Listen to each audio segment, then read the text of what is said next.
বিসমিল্লাহির রহমানির রহিম। আসসালামু আলাইকুম ভিউয়ার্স। আমার মা কিচেন ব্লগে আপনাদের সবাইকে স্বাগতম। চলে এলাম নতুন একটি দুর্দান্ত স্বাদের ভাজির রেসিপি নিয়ে।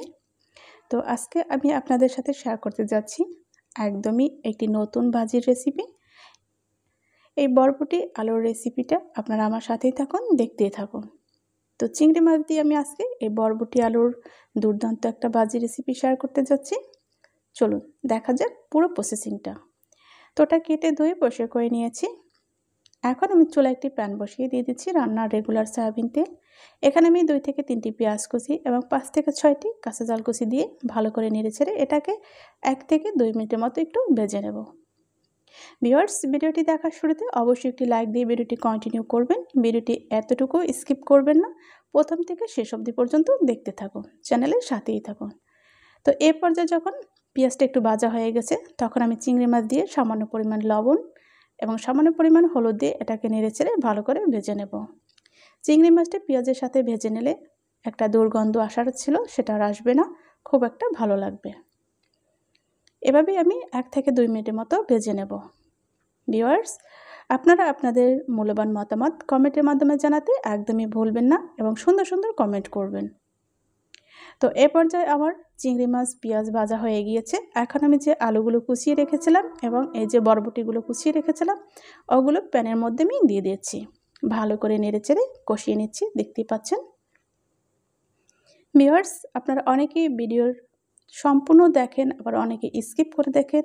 যে যেভাবেই দেখেন ঠিক আছে, কিন্তু অনেক বেশি স্কিপ করবে না, তাতে কিন্তু ভিডিওর অনেক বেশি ক্ষতি হয়। দিয়ে দিচ্ছি স্বাদ মতো লবণ। এখন আমি দিয়ে দিচ্ছি 1/2 চামচ পরিমাণ হলুদের গুঁড়া। এখন আমি এটাকে নেড়েচেড়ে ভালো করে মিশিয়ে নেব। ভিউয়ার্স, আপনারা যখন আমার চ্যানেলে আসবেন এবং ভিডিও দেখবেন, আমি আশা করব অবশ্যই আপনারা আমার চ্যানেলটি সাবস্ক্রাইব করে আপনাদের সাথেই আমাকে থাকার সুযোগ করে দেবেন এবং আপনারাও এই আমার মা কিচেন অ্যান্ড ব্লগে একজন সদস্য হয়ে এই পরিবারের ছোটোখাটো একটা দায়িত্ব নিয়ে নেবেন। তো ভিউয়ার্স, এখন আমি ঢাকনা দিয়ে ঢেকে দেব ঠিক 2 থেকে 3 মিনিটের মতো। ফিরে আসবো 2 মিনিট পর। তো আমি ফিরে আসলাম 2 মিনিট পর। দেখতে পাচ্ছেন ভাজিটা কিন্তু অনেকটাই সিদ্ধ হয়েছে, তবে পুরোপুরি সিদ্ধ হয়নি। এ পর্যায়ে আমি এই ঢাকনা তুলে ভালো করে নেড়েচেড়ে আবারও মিশিয়ে দিচ্ছি, যাতে কড়াইয়ের নিচে না লেগে যায়। ভাজির ক্ষেত্রে আপনারা অবশ্যই একটু নেড়েচেড়ে দেবেন যাতে নিচে না লেগে যায়। তো আবারও আমি ঢাকনা দিয়ে ঢেকে দেব 2 থেকে 3 মিনিটের মতো। ফিরে আসবো ঠিক 3 মিনিট পরে। ভিউয়ার্স, এই ভিডিওটি আপনারা সবার মাঝে বেশি বেশি করে শেয়ার করে দেবেন, আপনিও দেখবেন এবং অন্য একজনকে দেখতে সহায়তা করবেন। তো আপনার লাইকের মাধ্যমে এটা কিন্তু সম্ভব। আপনি যখন ভিডিওটি দেখে একটি লাইক দেবেন তখন কিন্তু আপনার দেখা এই ভিডিওটি অন্য একজনও দেখতে পাবে। আশা করি আপনাদের সকল পরিচিতর মাঝে এই ভিডিওটি বেশি বেশি শেয়ার করে দেবেন। তো আমি 3 মিনিট পর ফিরে এসে দেখতে পাচ্ছেন নেড়েচেড়ে ভালো করে মিশিয়ে দিচ্ছি। ভাজিটা কিন্তু অনেকটাই হয়ে গেছে। এখন আমি নর্মাল আছে এভাবে 2 মিনিট জ্বালিয়ে নিয়েছি। তো ফাইনালি আমার ভাজিটা কমপ্লিট। এখন আমি আপনাদেরকে সার্ভ করে দেখাচ্ছি। ভিউয়ার্স, দেখতেই তো পাচ্ছেন কতটা লোভনীয় এবং কতটা টেস্টি হবে, নিশ্চয়ই বুঝতে পারছেন। দেখতে মাশাআল্লাহ আলহামদুলিল্লাহ বলতেই হবে। তো এই ভাজিটা কিন্তু আপনারা রুটি পরোটায় খেতে পারবেন এবং গরম ভাতের সাথেও কিন্তু খেতে পারবেন, একদমই আপনাদের রুচি অনুযায়ী। ভিউয়ার্স, সবশেষে আমি আবারও বলবো, আপনারা অবশ্যই ভিডিওটি স্কিপ করবেন না, একদমই কন্টিনিউ দেখবেন এবং একটি লাইক অবশ্যই দেখবেন যে কিভাবে দেয়া যায়। না দিয়ে আপনারা এই চ্যানেল থেকে যাবেন না। আর নিশ্চয়ই আপনারা অবশ্যই এই চ্যানেলটিকে সাবস্ক্রাইব করে আমার সাথেই থাকবেন, এই পরিবারের একজন সদস্য হয়ে থাকবেন। ভিউয়ার্স, সবার মাঝে ভিডিওটি বেশি বেশি শেয়ার করুন, সবাইকে দেখতে সহায়তা করুন।